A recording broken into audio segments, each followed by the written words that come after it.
आपको बोला जाता है बॉलीवुड के किंग कह सकते हैं जादू में।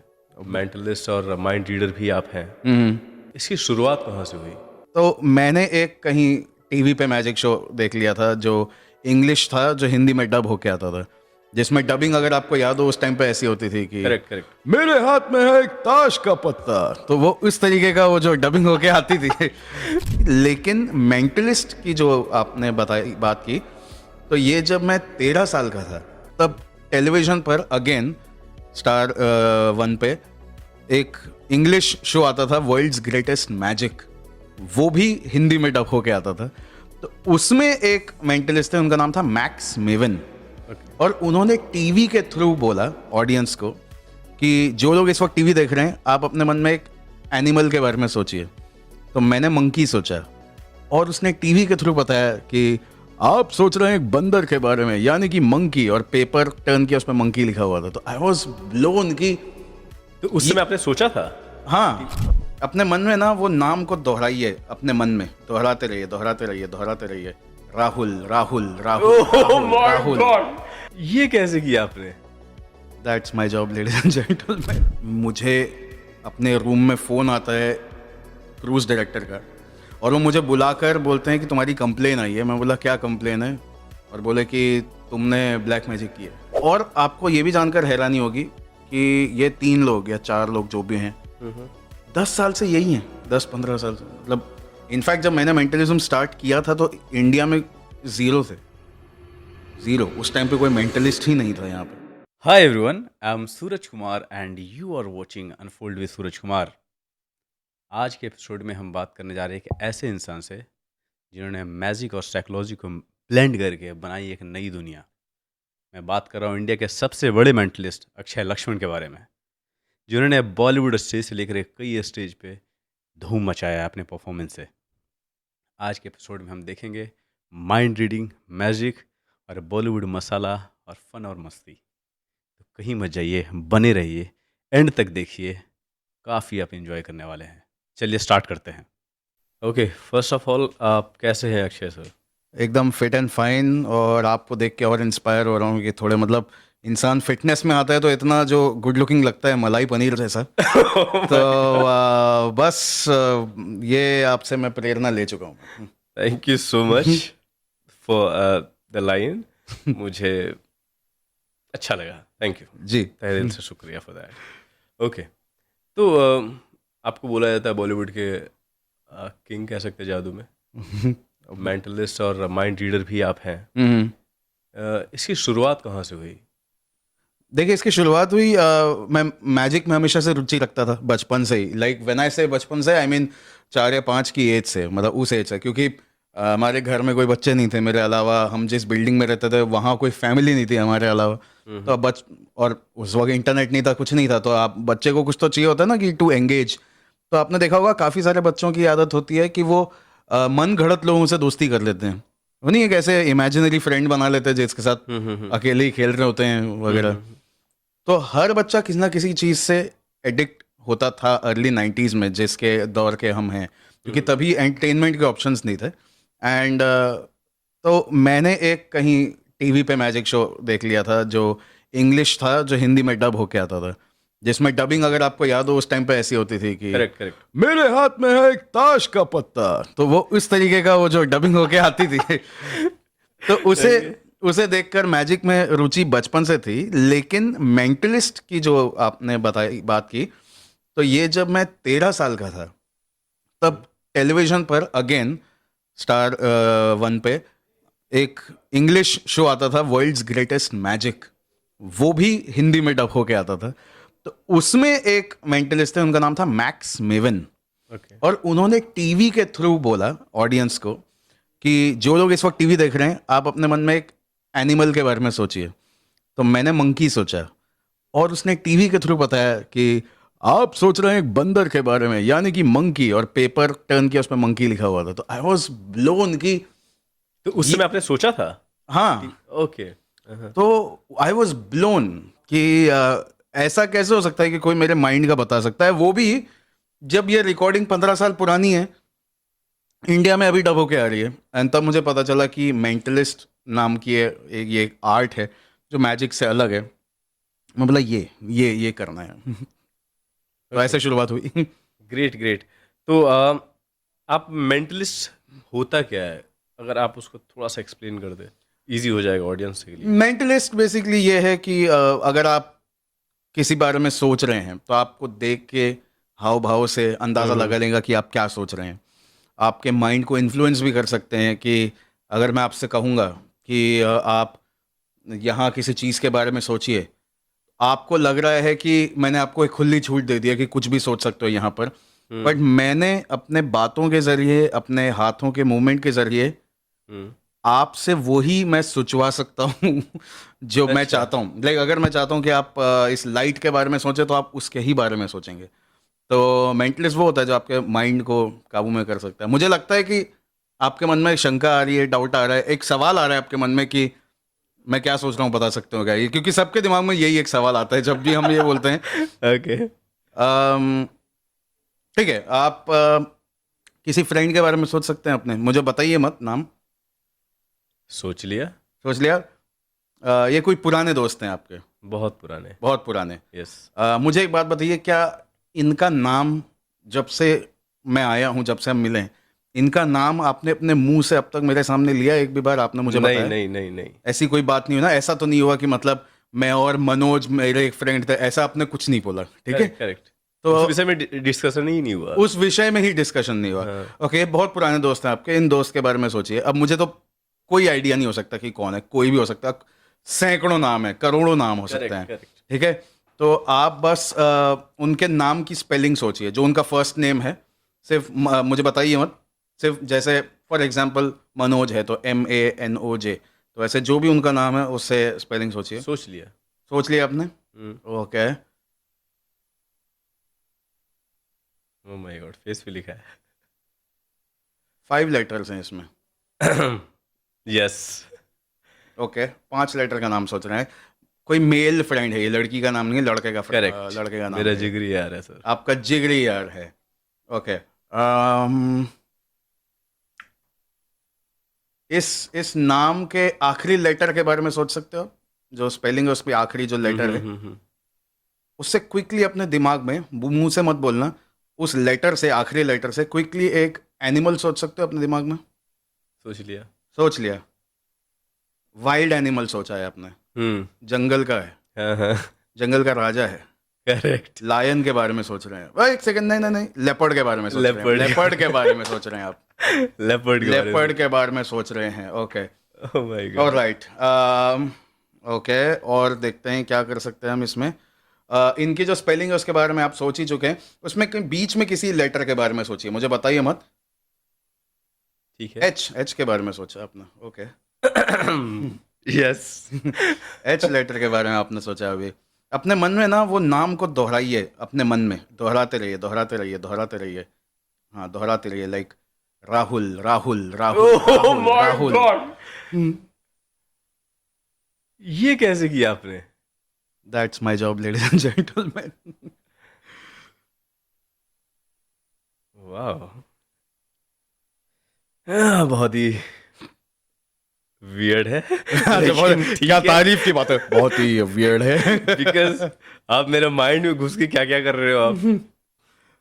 नाइस ये इल्जाम लग चुके हैं मुझ पे। हाँ, एनीवे आगे बढ़िए। नाइस। तो कभी कोई ऐसा सिचुएशन, जैसे आप अभी मेरे साथ जो किए, मेरे ब्रेन के साथ खेल रहे हो आप, I- मैंने वो अब ले लिया अपने ऊपर, बिकॉज उस बंदे के बारे में मैं ही नहीं सोच पाता हूँ, क्योंकि लाइफ में इतना बिजी हूँ। हाँ, you just said behind the camera कि आप एक पेज पे लिख लो अपने फ्रेंड का नाम, and वो शो पे मैं रिवील करूंगा, और आपने रिवील किया। ये अजीब है, बाकी की चीजें सोचना ही नहीं है मुझे। तो प्रॉब्लम हो जाएगा। कुछ ऐसा सोच लिया और आप पकड़ लिए तो दिक्कत हो जाएगा। ठीक है, ओके। तो कोई वियर्ड सिचुएशन इसी तरीके का कि आपने किसी के बारे में सोचा या उसके माइंड को रीड करके कुछ बताया और फिर वो परेशान हो गया हो या कुछ ऐसा बोल दिया हो जो सिचुएशन? मैं US में था और ये आज से 15 साल पहले की बात है। ओके। I was 21। 14 साल पुरानी बात है, I was 21। तो मैं कॉन्ट्रैक्ट पे गया था, 1 साल का लगभग 8 महीने का कॉन्ट्रैक्ट था एक क्रूज शिप पे। ओके। तो मुझे वहाँ पे 150 से ज़्यादा शोज करने थे। हम्म। तो वहाँ 100 में से 99% टाइम्स सारे अमेरिकन गोरे वही होते थे, इंडियन ऑडियंस बहुत कम होती थी। तो वहाँ पर क्या है कि लोग बहुत रिलीजियस हैं, सारे नहीं हैं लेकिन बहुत ज़्यादा डर जाते हैं बहुत जल्दी। मतलब अगर मैंने अभी आपसे ये कह दिया कि इस रूम में एक आत्मा है, ठीक है, तो आप शायद डाउट में आएंगे, शायद यकीन करेंगे, शायद मजाक में उड़ा देंगे, लेकिन वहाँ गारंटी है कि मतलब मेजॉरिटी लोग मान लेंगे उस बात को। ओके। तो आपने क्योंकि कहा ना कि कोई ऐसा वियर्ड इंसिडेंट, तो मुझे याद है कि मैं एक एक्ट करता हूँ मेरे शोज में, आज भी करता हूँ, जहाँ 2 लोग खड़े होते हैं स्टेज पर, मेरे लेफ्ट में और राइट में, दोनों की आंखें बंद होती हैं, और मैं एक को कंधे पे टैप करता हूँ तो दूसरे को महसूस होता है। दूसरे को अगर मैं गुदगुदी करता हूँ तो ये वाला हंसने लगता है। तो इसका मेरा एक वीडियो भी बहुत वायरल है नूरा फतेही के साथ में, जहाँ एक डॉल है, डॉल को मैं करंट लगा रहा हूँ और नूरा फतेही को करंट लग रहा है, वो चीख के उठ रही हैं। तो वो यूट्यूब पे अक्षय लक्ष्मण नूरा फतेही डालेंगे तो आपको वो क्लिप मिल जाएगी। तो ये वाला जो एक्ट था, एक को टच किया दूसरे को फील हुआ, ये मैं यूएस में कर रहा था 14 साल पहले। और वहाँ पर 2 लड़कियाँ आ गई थी स्टेज पर जो दोनों बहनें थी, जुड़वा बहनें थी। और जब मैंने ये किया तो मैं हमेशा एक जोक क्रैक करता हूँ एक्ट के एंड में। जैसे ट्रिक खत्म हो गई, एक्ट खत्म हो गया, तो जैसे यहाँ मैं आज की डेट में जो जोक क्रैक करता हूँ, मान लीजिए आप हैं और राहुल हैं, और मैंने राहुल को टच किया, आपको फील हुआ, आपको टच किया, राहुल को फील हुआ, तो एंड में मैं एक जोक क्रैक करता हूँ कि गुड न्यूज़ ये है कि आप दोनों अब कनेक्टेड हो, और बैड न्यूज़ ये है कि आज से मरने तक जितनी भी बार जहाँ जहाँ राहुल को टच फील होगा उतनी बार वहाँ वहाँ आपको टच फील होगा, और जितनी बार आपको कहीं भी टच फील होगा उतनी बार राहुल को होगा। तो लोग हंसते हैं क्योंकि ये हो भी सकता है, नहीं भी हो सकता है, डोंट वरी। पॉसिबल है? नहीं, इसको इसलिए मैंने जोक कहा ना कि मैं इनमें एक जोक ट्राई करता हूँ। अच्छा अच्छा। तो ये जो फॉर्मेट है कि ये एक्ट होने के बाद एक जोक है, ये तब भी मेरा था, लेकिन जोक अलग था मेरा। और जोक मेरा ये था तभी कि लोग अक्सर पूछते थे हाउ हाउ ये डूइंग, वहाँ की एक्सेंट में। तो मैं मस्ती में मैं ऐसे ही बोल देता था कि I call the evil spirits to help me, तो कॉन्जूरिंग वगैरह ये सब। तो जब मैं ये कहता था कि I call the evil spirits, तो लोग हंसते थे। लेकिन उस दिन ये हुआ कि 2 लड़कियां थीं, टीनेज बहनें थीं, और मैंने एक को एक डंडे से, मतलब लकड़ी से ऐसे कंधे पे टच किया, दूसरे को फील हुआ। तो लोगों ने बोला how how do you do it, और मैं I call the evil spirits to do it. भाई उसके बाद मुझे अपने रूम में फ़ोन आता है क्रूज़ डायरेक्टर का, और वो मुझे बुलाकर बोलते हैं कि तुम्हारी कंप्लेन आई है। मैं बोला क्या कंप्लेन है, और बोले कि तुमने ब्लैक मैजिक की है। मैंने बोला मैंने ब्लैक मैजिक की है? मुझे ही नहीं पता। मैं वाइट वाला कर पा रहा हूँ बड़े मुश्किल से, ब्लैक कहाँ से हो गया? तो बोले कि ये कंप्लेन है, ये देखिए ये आए हैं, और वो लड़कियों का बाप और वो लड़कियाँ, वो दोनों थे, और लड़कियाँ रो रही हैं। और मैं बोला क्या हुआ? तो बोले कि अच्छा, coincidentally the cruise director was an Indian, Borivali से, तो मुंबई से भी है। तो बोला काय को करता है ये इस टोन में वो बात करे, अरे नहीं करने का यार। तो मैं बोला कि अरे नहीं, लेकिन ये तो ट्रिक है। अरे डर लगता है यार उन लोग को, नहीं करने का यार। तो मैं बोला ठीक है। फिर मैं बोला कि तो क्या करूं, सोल्यूशन क्या है? बोला प्रॉब्लम थी कि उनको लगा ये सच है, कि सच में इविल स्पिरिट्स आई, और बोले कि वो लोग बाइबल के सामने प्रे करके they are asking for forgiveness, कि हमको बुरी आत्माओं ने टच किया है, तो हम लोग अशुद्ध हो गए हैं, तो Jesus please forgive us, Bible से वो माफ़ी मांग रहे हैं वो।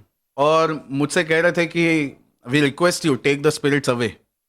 तो मैंने बोला स्पिरिट्स तो आई नहीं, तो अवे कहाँ से जाएंगे अभी? तो मैं उसको बोला कि मैं क्या करूं। मैं तो बोला कि अरे बताओ उनको कैसे होता है यार, ट्रिक बताओ उनको ना, फिर उनको यकीन होगा ना, कि नहीं है ना। वो इस टोन में ही बात कर रहे हो। और जैसे ही मुझसे बात कर रहा है तुरंत उनसे भी बात करता है, अरे बोलना उनको, या I am talking to him, या I am asking, I am requesting him, या तो करना यार, बोलना। मैं बोला ठीक है भाई। तो भाई उनको जाके मैंने पूरा ट्रिक बताया कि ये ट्रिक ऐसे होता है, ऐसे होता है, ऐसे होता है, और ये एक ट्रिक है, ये मैजिक सच में नहीं होता है, काला जादू तो बिल्कुल नहीं होता है। और वो आदमी, लड़कियों का बाप, मुझसे बोल रहा है nice way to hide your real secret. उसे लग रहा है कि मैं अब झूठ बोल रहा हूँ, एक्चुअल में आत्मा ही है। तो भाई ये बोरीवली के क्रूज डायरेक्टर ने मेरे को बोला एक्टिंग करना रे, बोलना, निकाल दिया स्पिरिट, निकाल दिया, बोलना, डर लगता रहने को, नहीं करने का ऐसा। लिटरली वहां जाके मैंने दोनों लड़कियों के सर पे हाथ रखा और एक्टिंग की मैंने कि I asked the evil spirits to go away. वो किया और दोनों लड़कियां एक दूसरे को देखी, हाँ यू फेल दैट, हाँ यार आई फील सो लाइटर। और वो आदमी आके आंखों में आंसू लेके मेरे को शेखा, you're a good man, you're a good man, thank you, don't do that again, yup you're a good man, thank you.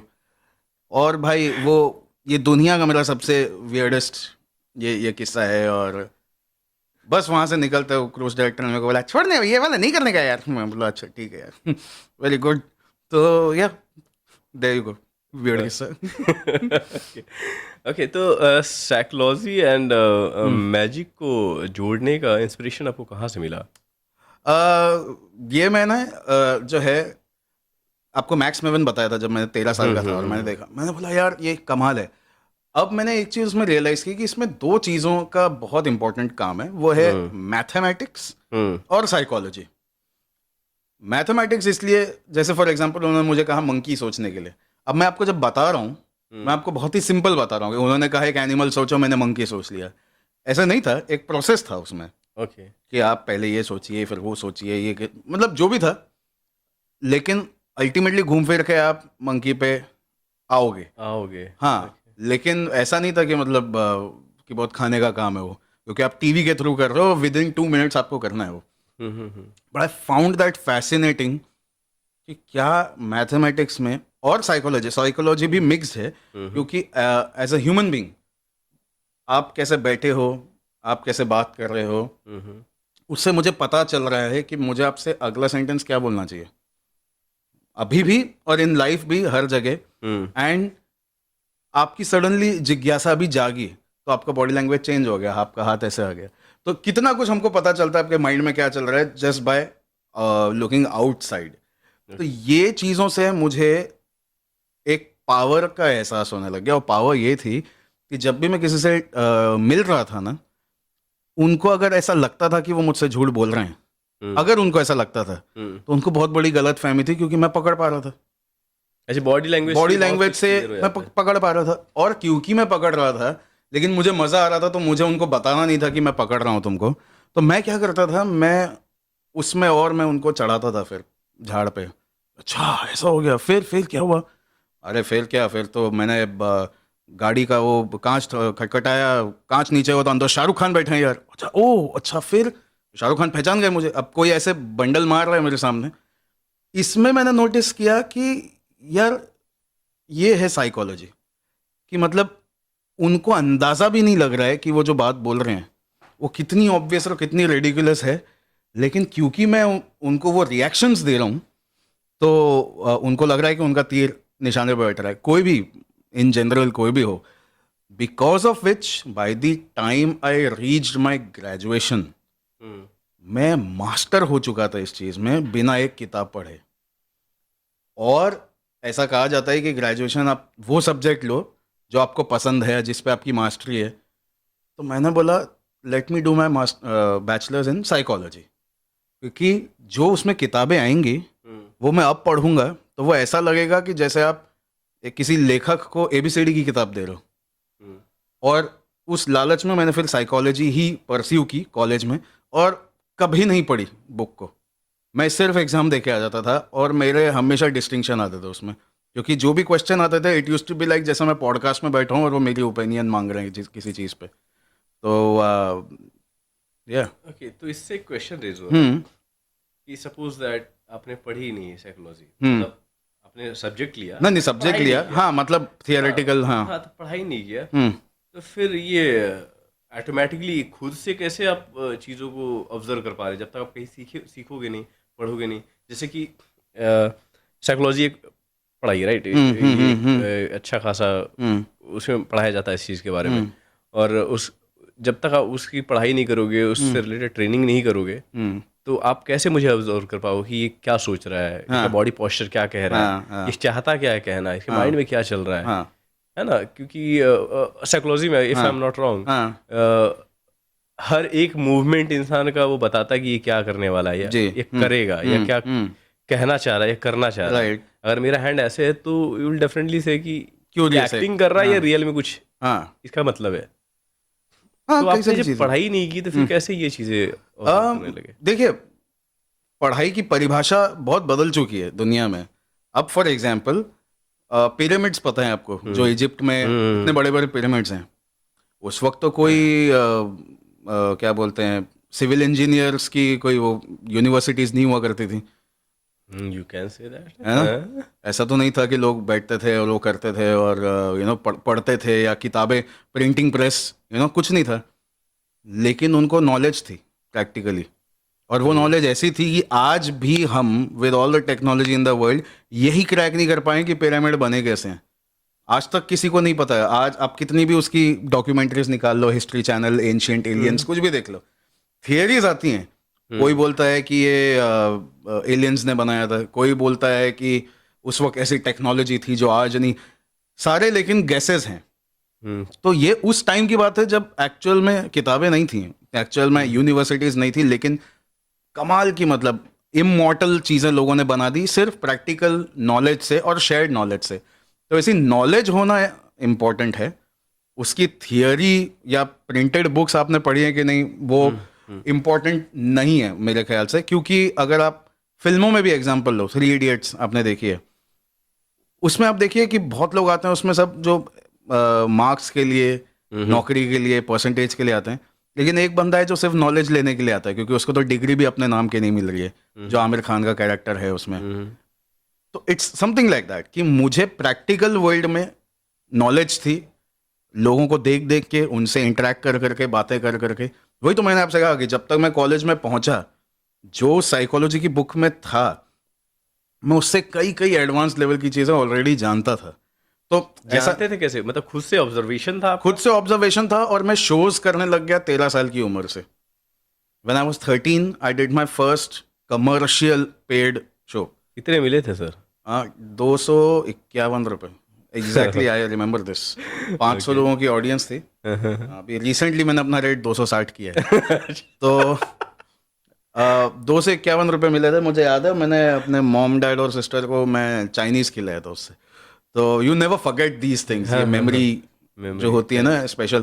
तो क्योंकि मैं 13 साल की एज से 18 साल की एज तक 5 साल मैं हर साल मैं लगातार शोज किए ही जा रहा था, और मेरे shows were around mentalism, psychology, reading body language, लोगों को इन्फ्लुएंस करना सोचने के लिए कि मैं चाहता हूँ कि माइक के बारे में सोचे तो माइक के बारे में सोचेंगे।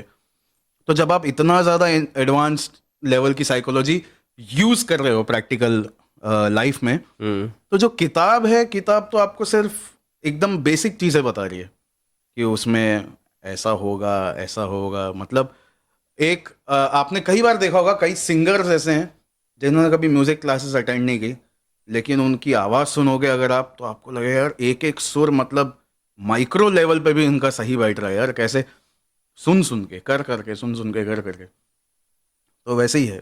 ओके। तो जैसे कि आपने बताया कि 13 इयर्स के एज से आप स्टार्ट किया है काम करना, तो आपके फैमिली में तो कोई नहीं होंगे जो मैजिक करते होंगे, या फिर मेरे खानदान में ट्रैजिक करने वाले ज्यादा लोग मैजिक करने वाले नहीं है? मैजिक करने वाले नहीं है। ओके। तो जब ये नहीं था, एंड आप फिर कैसे आपने डिसाइड किया इसको करना कि मैं इसमें करियर बनाऊंगा, जब आपके फैमिली में कोई नहीं? ये बहुत ही अलग लाइन है यार। मतलब मतलब इसको ऐसे भी नहीं कह सकते कि एक नॉर्मल सा, जैसे ये कोई लाइन ही नहीं थी। I will tell you very honestly Suraj मतलब जी, करोड़ों में एक होगा यार। मतलब आपको मैं बताऊं, आज हमारे देश में आई थिंक 130 करोड़ भारतवासी हैं। इस वजह से मुझे ये लाइन इतनी बार सुने ना, 130 करोड़ भारतवासी, पता नहीं कहाँ सुनी। तो ये इतनी बार सुना है कि 130 करोड़ लोग हैं। आपने बोला ना करोड़ में कोई एक होगा, तो मैं 130 करोड़ में आज हमारे देश में मेंटलिस्ट जो full time professional working premium level पे हैं, आई थिंक 3 है। सिर्फ 3 है? हाँ सॉरी, सिर्फ 3 है? हाँ, आई थिंक 3 है। आई थिंक बहुत पुश किया हमने तो 4 होंगे। मतलब जो एकदम वो टॉप टियर बोलते हैं ना जिनको, कि हाँ ये हैं ए मतलब लिस्टर्स, जो जिनको लोग जानते हैं, जिनको लोग जिनको जानते हैं, जो रेगुलर कॉरपोरेट इवेंट्स में शोज करते हैं या अपने टिकेटेड शोज करते हैं, तो ऐसे 3 हैं, या मतलब एटलीस्ट मेरे अलावा तो 3 है, मैं जानता हूँ।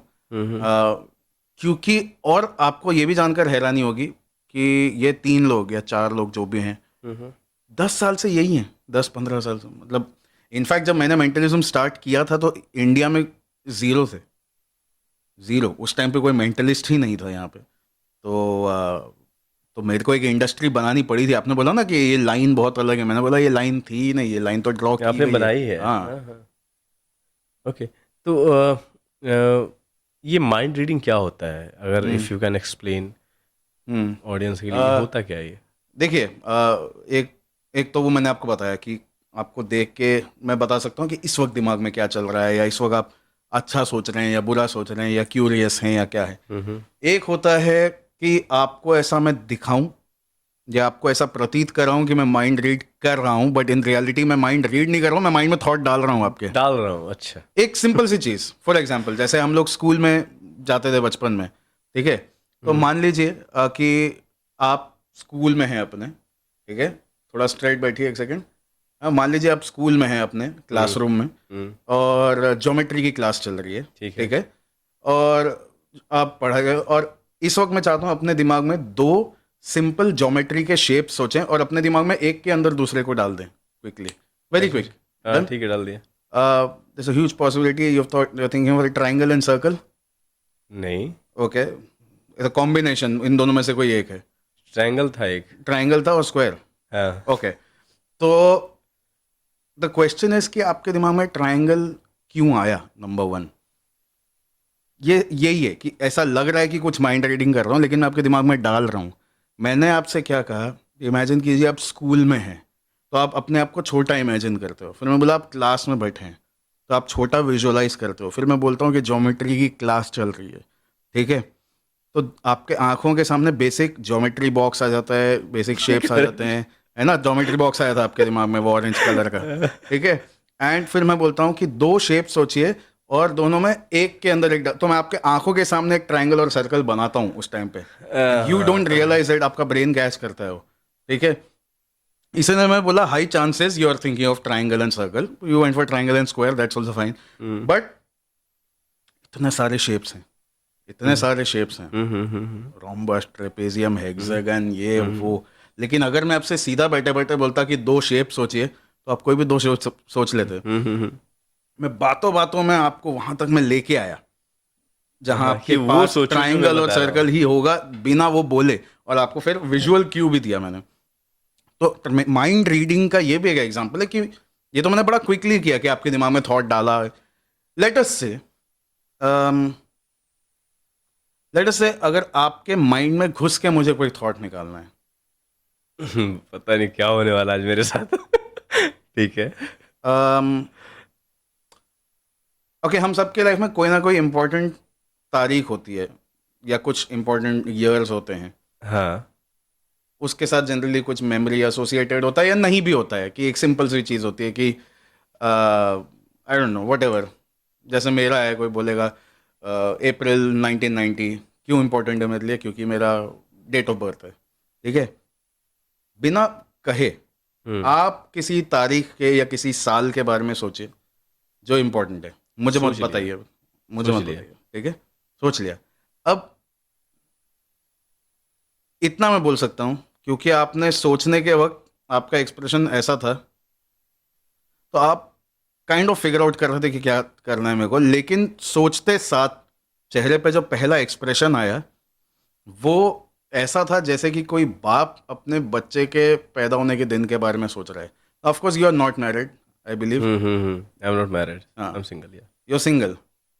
तो ये एक्सप्रेशन आपके चेहरे पे सिर्फ तब आ सकता है जब जो डेट आपने सोची, उस चीज का आपके साथ ऐसा इमोशन जुड़ा हुआ है जैसे किसी बाप का अपने बच्चे के साथ जुड़ा होता है।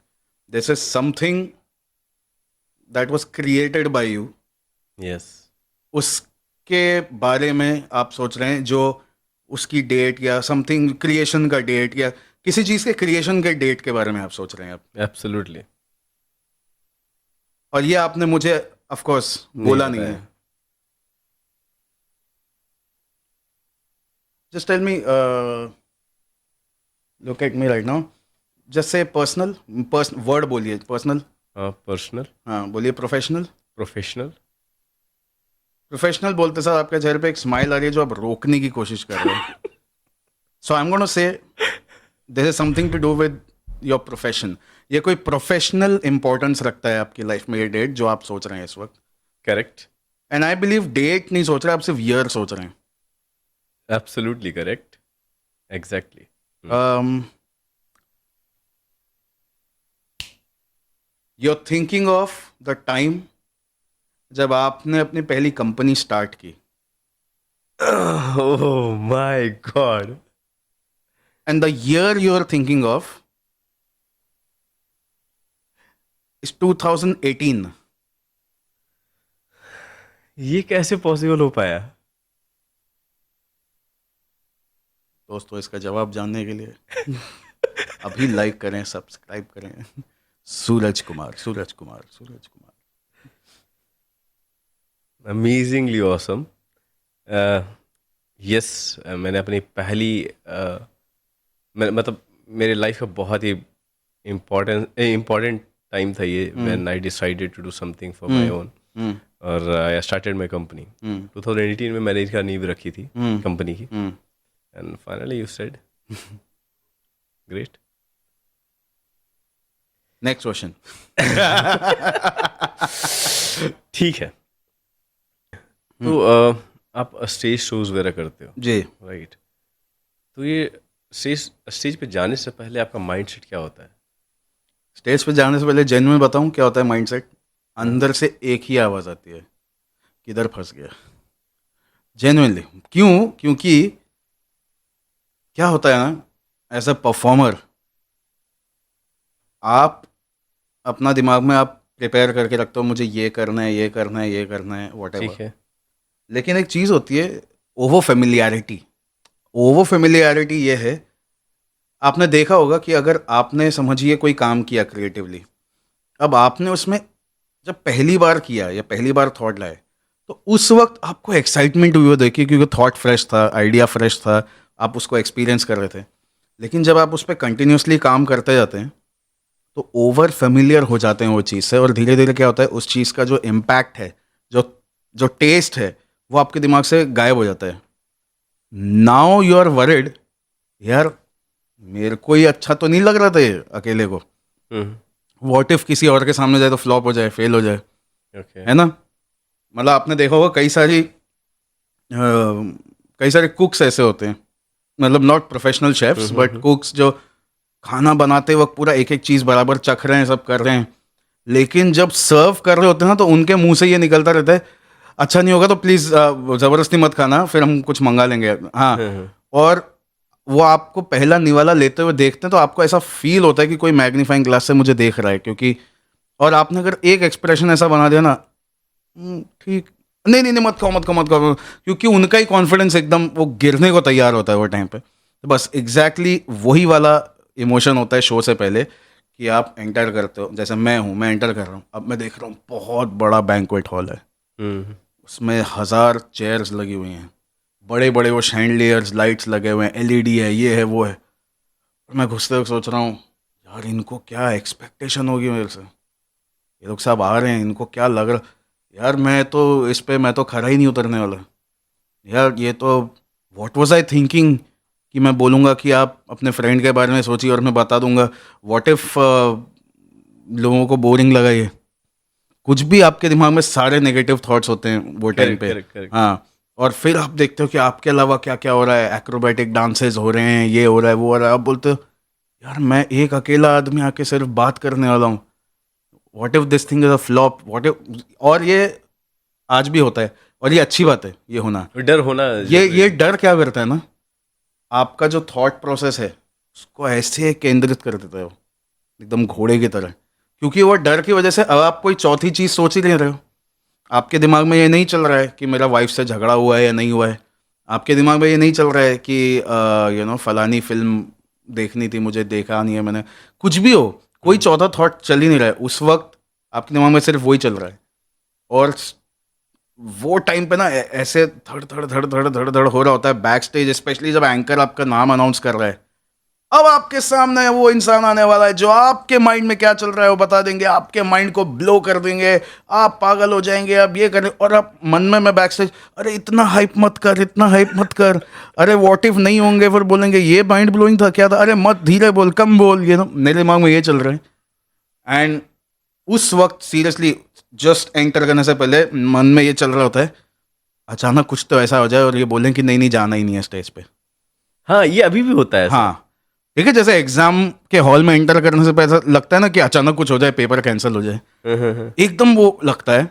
बट अब आपको पता है कि भाई पेमेंट पूरी एडवांस आ चुकी है, ठीक है, अब तो परफॉर्म करना हाँ। पड़ेगा। और आपको पता है कि नाम अनाउंस हो चुका है, आपकी एंट्री की एवी प्ले हो चुकी है, आपकी एंट्री का म्यूजिक प्ले हो चुका है, और आप ये सोच ही रहे हो, और आपके पैर ऑटोमेटिकली स्टेज पे एंटर करते हैं। लेकिन एक बार वो स्टेज पे एंटर हो गया तो उसके बाद ये जो आदमी था ना जो ये सब सोच रहा था, वो पता पीछे नहीं ही कहाँ रह वो जाता मर जाता है, पीछे पीछे छूट ही रह जाता है। जाता है। और ये एंटर करने के बाद एक दूसरा ही अक्षय लक्ष्मण आता है फिर। एंड इट्स लाइक, बोलते हैं ना कि ड्राइवर से पायलट ने ले लिया अभी हाथ में, कि हाँ यहाँ तक तुम ले आए, रनवे तक, ठीक है, अब मैं उड़ा लूंगा यहाँ से। और फिर वो शो जब जिस स्पीड से और एनर्जी से ऊपर जाता है, आई कैन बोस्टफुली से दिस कि 9 आउट ऑफ 10 शोज मेरे ऑन एन एवरेज में एंड में स्टैंडिंग ओवेशन मिलता ही है। एंड पहले मुझे ऐसा लगता है कि नहीं, मॉडेस्ट होना चाहिए, नहीं, लेकिन वो फैक्ट है। और वो फैक्ट इसलिए है क्योंकि कभी कभी ना शो चल रहा होता है, मैं ही कर रहा हूँ और मैं ही एज एन ऑडियंस उसको देख भी रहा हूँ। मतलब मेरे दिमाग में कभी होता है ना कि आपके दिमाग में, आपका दिमाग दो हिस्सों में डिवाइड हो जाता है। एक होता है जो आपका कॉन्शियस माइंड और एक होता है अनकॉन्शियस माइंड। मैं शो को अनकॉन्शियस माइंड से कर रहा हूँ, ऑटो पायलट पे, फुल एनर्जी के साथ। एक साइड से देख भी रहा हूँ अपने एक आप साइड को से मैं consciously। देख भी रहा हूँ अपने आप को, और मैं एंजॉय भी कर रहा हूँ, और मैं वो एनर्जी फील भी कर पा रहा हूँ। और मैं देखता हूँ कि यार शो, मतलब पूरा शो एंगेजिंग भी है, उसमें ह्यूमर भी है, उसमें टांग खिंचाई भी है, मिस्ट्री भी है, इम्पैक्ट है, शॉक है, और एंड में मेरा फिनाले हमेशा कुछ ब्लास्ट होता है बड़ा सा। एंड जब लोग खड़े हो जाते हैं एंड में, उस वक्त I go back to being this person जो बैक स्टेज था, कि जाऊं नहीं जाऊं, कैसे जाऊं। पर वो इंसान को अब क्या दिख रहा है, अपलॉज दिख रही है, स्टैंडिंग ओवेशन दिख रहा है, तो उसको ऐसा लगता है हाँ चलो अच्छा गया बढ़िया है। तो yeah that was the answer to your question, show में जाने से पहले क्या होता है। ग्रेट। सो बॉलीवुड में अपने कितने शोज पे आपने ये मैजिक दिखाया है? और हाँ, तो उसमें कुछ मज़ेदार लम्हे या मेमोरीज बताना चाहोगे आप? बहुत हैं मज़ेदार। मैं आपको सबसे एक पेक्यूलियर किस्सा बताता हूँ। तो बॉलीवुड में मैंने सबसे ज़्यादा अगर किसी के लिए शोज़ किए हैं तो वो है आमिर खान। एंड पहली बार मैंने किया था व्हेन आई वाज 23। उसके बाद दोबारा उन्होंने मुझे बुलाया व्हेन आई वाज 24। फिर दोबारा उन्होंने बुलाया 25 था। ऐसे हर साल बुलाते गए अलग अलग जगहों पे। तो जब मैं 27 का था तब मुझे फ़ोन आया, 27 या 28 का था तब मुझे फ़ोन आया कि आमिर खान का जो शो आता है सत्यमेव जयते, हाँ, उस पे, सत्यमेव जयते। तो उसमें उनकी एक है पानी फाउंडेशन।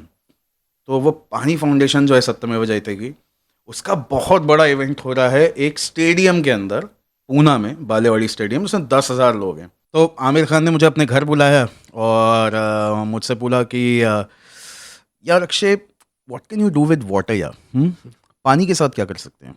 मैं पानी फाउंडेशन बना रहा हूँ, तो इसका अवार्ड है वाटर कप। तो मैं उनके पास एक फ़िश टैंक लेके गया और मैंने बोला, उसमें फ़िश नहीं थी, मैंने उसमें पानी भरा और मैंने कहा कि देखिए ये फ़िश टैंक मैं स्टेज पे लेके आऊँगा, 10,000 लोग देख रहे होंगे स्टेडियम में और टीवी पे देख रहे होंगे, और मैं इस फ़िश टैंक में अपना हाथ डालूंगा और मैं बोलूँगा देखिए ये पानी जो है हमारे मन का आईना होता है, तो अगर मन साफ तो पानी साफ, मन मैला तो पानी मैला। अच्छा, और जैसे ही मैं हाथ डालूंगा वो पानी काला हो जाएगा, ठीक है। मैजिक से। लेकिन उससे मैसेज ये जाएगा जैसे कि मेरा मन बहुत मैला है, और मैं फिर कहूँगा कि मुझे एक साफ मन वाले इंसान की ज़रूरत है।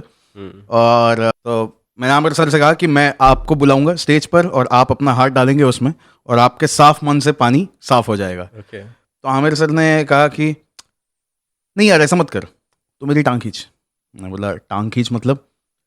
You call me on stage and से कि देखो पानी काला है, आपका मन साफ है, एंड अगर आपका मन साफ होगा तो पानी साफ हो जाएगा। एंड देन मैं हाथ डालूंगा और साला पानी साफ हो गया ही नहीं। अच्छा। बोला ओके, और फिर तो पूछ सर हो गया क्या, आमिर सर हो गया क्या? और मैं कहूँगा साला मैं कोशिश कर रहा हूँ, साला हो ही नहीं रहा है। एंड देन यू कमेंट से अरे आपसे नहीं होगा यार, मैं आके करता हूँ। एंड देन तू अपना हाथ डाल और फिर पानी वापस साफ हो जाना चाहिए, तू मेरी टांग खींच। I was like Aamir Khan is ready कि मैं उनकी टांग खींचूं, मैं ऐसे जोक बनाऊं कि आपका मन काला है, आपका मन साफ नहीं है, और 10,000 लोग लाइव देख रहे हैं, करोड़ों लोग टीवी पे देख रहे हैं। आई वाज लाइक ठीक है, if he is being such a sport then why not. फिर वो स्क्रिप्ट उस हिसाब से बनाई कि उनकी टांग खींचनी है, because he is up for it. Rehearse किया उनके साथ, ठीक है। ओके। लेकिन जिस दिन वो शो था, हाँ वो स्टेडियम में सब रेडी हैं, शाम को वो शो है और आफ्टरनून में मुझे शो के डायरेक्टर आके बोलते हैं कि आमिर खान नहीं आ रहा है क्योंकि ओके। आमिर को स्वाइन फ्लू हो गया है। तो मैंने बोला मैं तो अटक गया, फिर मतलब मैं क्या करूँगा? तो बोला कि but there is a good news. मैं बोला क्या? Shahrukh Khan is coming. अच्छा। मैं बोला it is good news okay, but what about my act now, मतलब मैं क्या करूँ अभी? डू इट विथ शाहरुख ना, डू इट विथ शाहरुख। मैं बोला पर वो स्क्रिप्ट क्या है, टांग खींचनी है, आपका मन साफ नहीं है, ये वो सब दिखाना है। तो मतलब डू इट विथ शाहरुख मतलब उनको तो कोई आइडिया ही नहीं है, वो सोचेंगे मैं सच में कर रहा हूँ, मतलब मैं सच में टांग खींच रहा हूँ, मतलब मैं सच में वो कर रहा हूँ। He won't be prepared for it, he take offence to that. तो अरे इट्स शाहरुख यार, यार he you can just do it यार, डोंट वरी यार। बोला अच्छा ठीक है।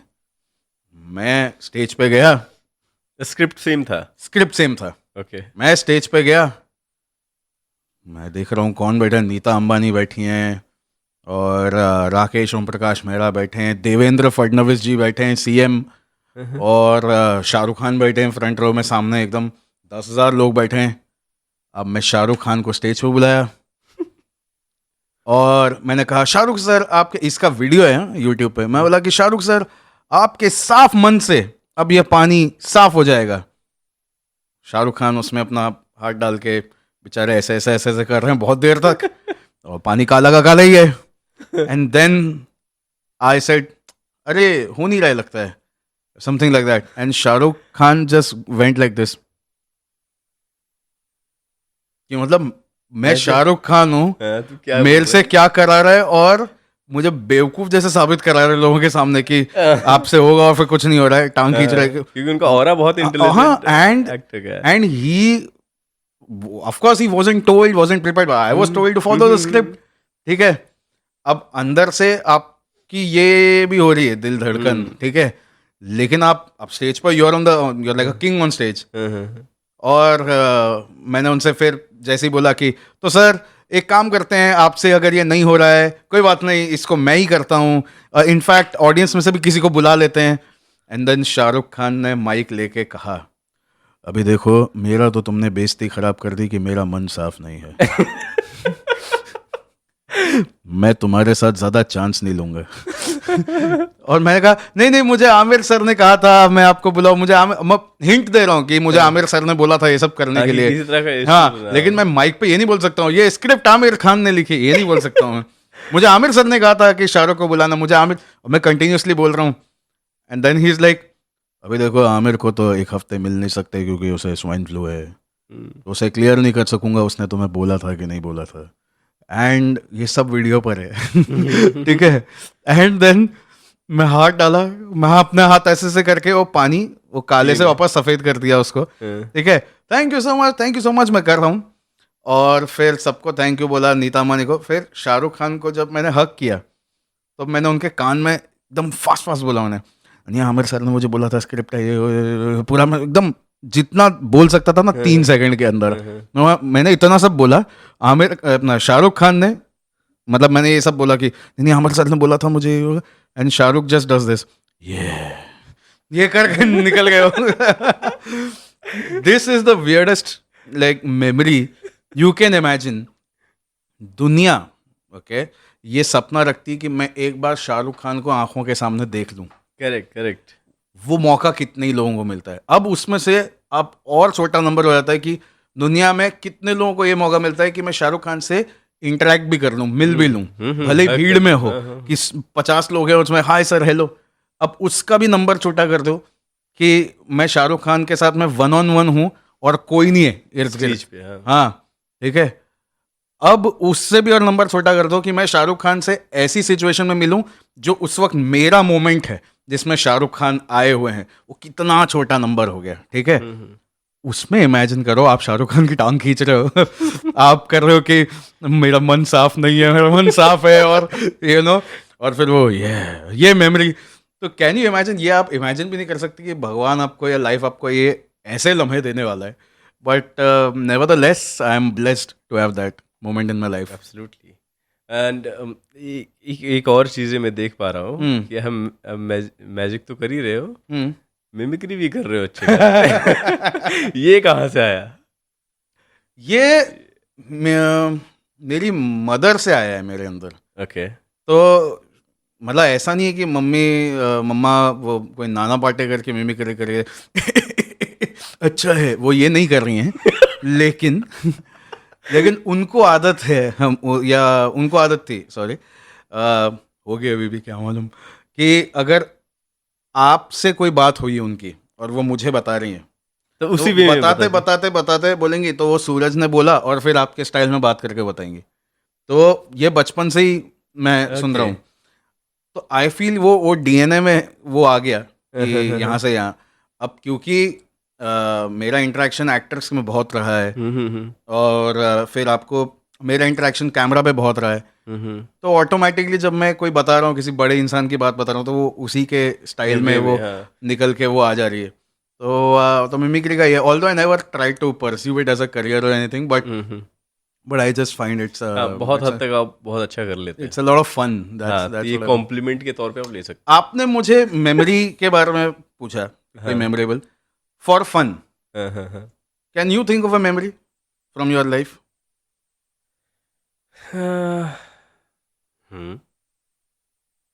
ये आप अपने यंगर डेज में चले गए हो इस मेमोरी में।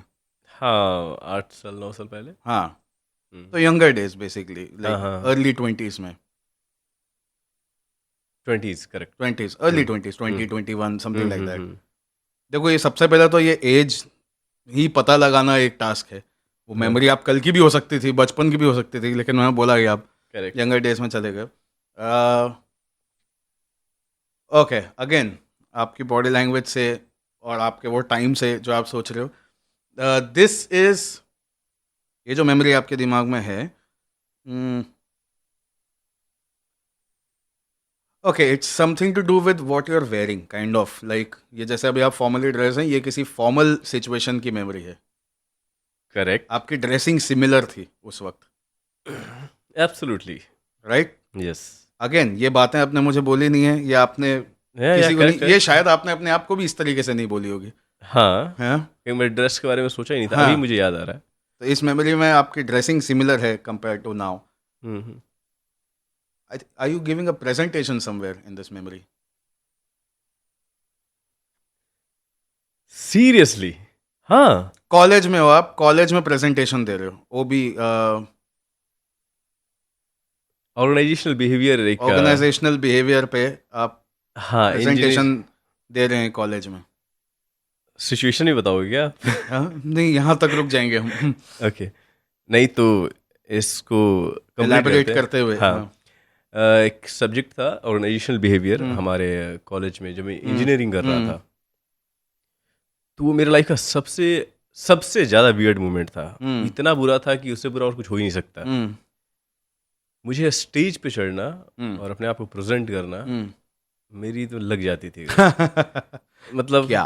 और वो मेरे लाइफ का फर्स्ट टाइम ऐसा, क्योंकि मैंने स्कूल में कभी नहीं किया था, प्रेजेंटेशन वगैरह नहीं दिया था, इंजीनियरिंग में देना पड़ता है। हम्म तो फाइनल प्रेजेंटेशन था, मैं पूरा फिट फाट होकर के गया, पूरी तरीके से रात भर तैयारी करी, ठीक है, कि मैं दूंगा दूंगा वहाँ पे।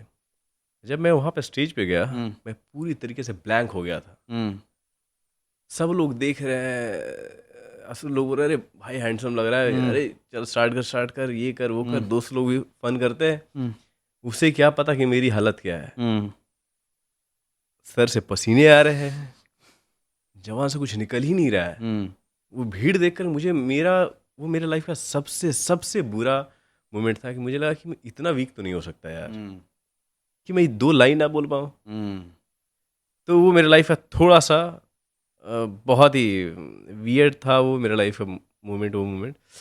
फिर वहाँ से मैंने चीज़ें स्टार्ट करी कि ये तो अब दोबारा नहीं होनी चाहिए। फिर I started working on it, फिर स्टेज पे और आज आप अपना पॉडकास्ट होस्ट अन कर रहे हैं, लोग नहीं, देखिए, हाँ तो कुछ देखिए, भी हो सकता है लाइफ में। हाँ करेक्ट, क्योंकि जो आपकी वीकनेस है हाँ उस पे काम करना ज़्यादा इम्पोर्टेंट है। हाँ हाँ तो I started working on it and आज मस्त है सर। वीकनेस कुछ नहीं है, बस यहाँ पे हाँ, है सब। मेरे कॉलेज के आप फ्रेंड लोग देखेंगे। आपको पता है, बचपन से मेरी दो सबसे बड़ी वीकनेसेस रही हैं, माइनस पॉइंट रहे हैं, जो बोलते हैं डेफिशिएंसी।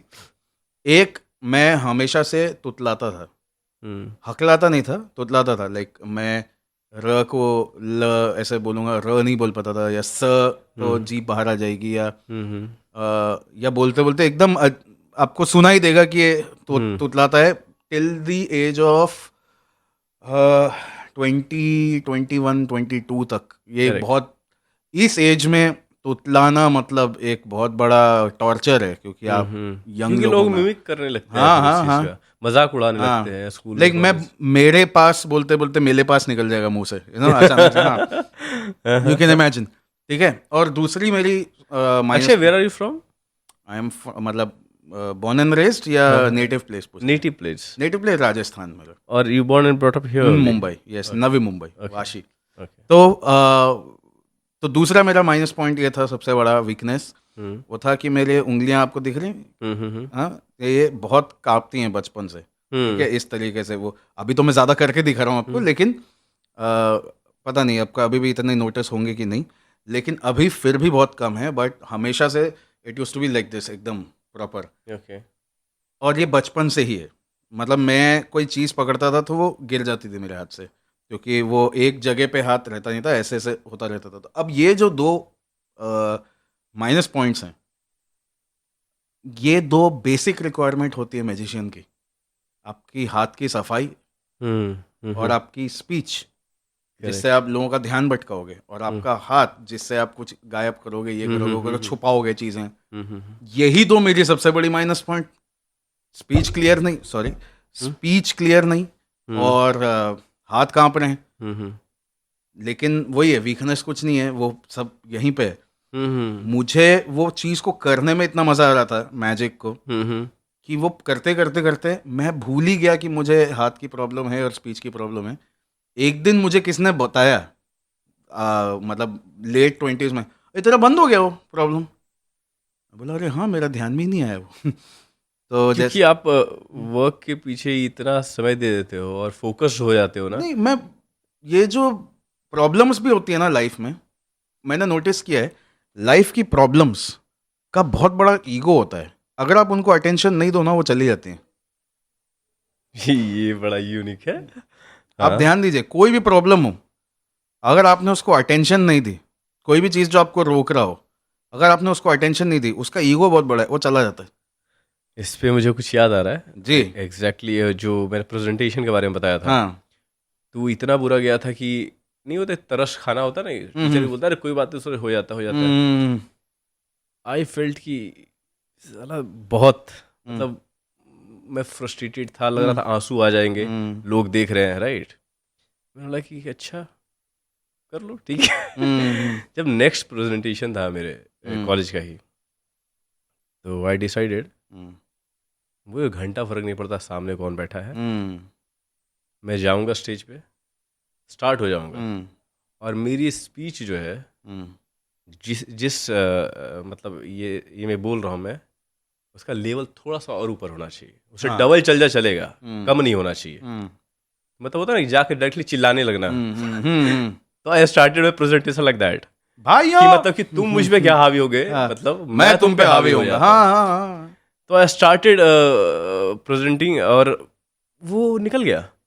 मुझे लगा कि इससे पहले वाला जो प्रेजेंटेशन में मैं एक लफ्ज़ नहीं बोल पाया था, हुँ, पूरी ब्लैंक हो गई थी।